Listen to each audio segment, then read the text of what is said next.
গোপাল। ভগবান শ্রীকৃষ্ণের চিরন্তন ভালোবাসার সম্পর্কে কিছু দিক আলোকপাত করে আমাদের আজকের নিবেদন আবারও প্রাণ সখার প্রেমবন্ধন।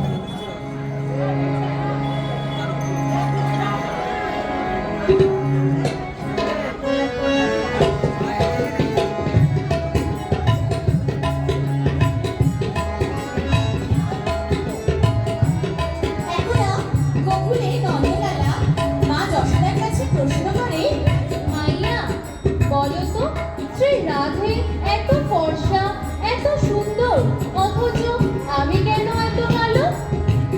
ওরে আমার কান্না, তুমি যে গভীর রাতে অন্ধকারে জন্মগ্রহণ করেছো, রাধা